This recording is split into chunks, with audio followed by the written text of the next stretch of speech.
کل تو پتہ نہیں امام کو شاید کمی سمجھتے ہیں یا نوکر سمجھتے ہیں.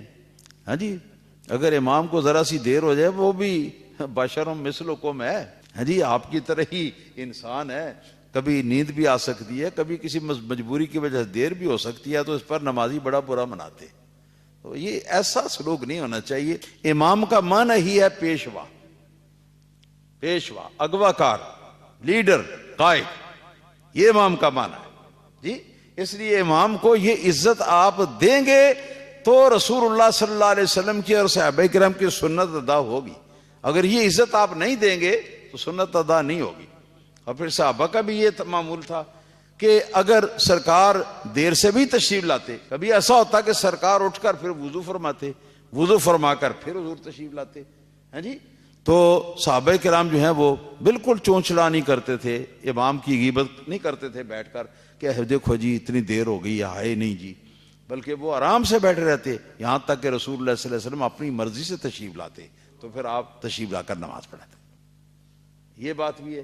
اب یہ ہمارے کیا نام ہے ہدایت اور رہنمائی کے لیے یہ بھی عمل سرکار نے فرمایا کہ ایک مرتبہ سرکار دو عالم صلی اللہ علیہ وسلم کو بلایا گیا نماز کے لیے, فجر کے لیے. سرکار تشریف لے آئے, تشریف لا کر تو اقامت شروع ہو گئی, اور ادھر سرکار کا پردہ مبارک جو ہے حجرے شریف کا دروازے کا, وہ پردہ مبارک جب ہلتا اور سرکار کا چہرہ دکھائی دیتا کہ آپ نکلنے لگے ہیں, ادھر حضرت بلال رضی اللہ تعالیٰ عنہ کھڑے ہو کر اذان کہتے تھے.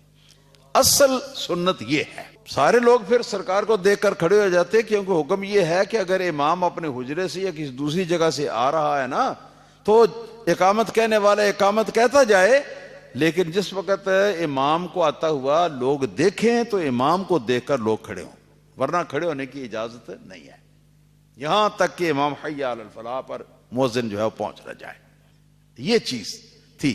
ایک مرتبہ سرکار دو عالم صلی اللہ علیہ وسلم تشریف لائے, نماز پڑھانے کے لیے بلایا گیا.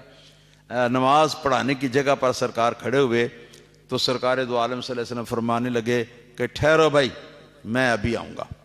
سرکار پھر تشریف لے گئے اور کچھ دیر کے بعد سرکار واپس تشریف لائے تو آپ کے کیا نام ہے بال مبارک جو ہے نا ان میں سے پانی کے قطرے ٹپک رہے تھے, یعنی سرکار تازہ غسل فرما کر تو آپ تشریف لائے تھے, اور آپ نے نماز پڑھا دی.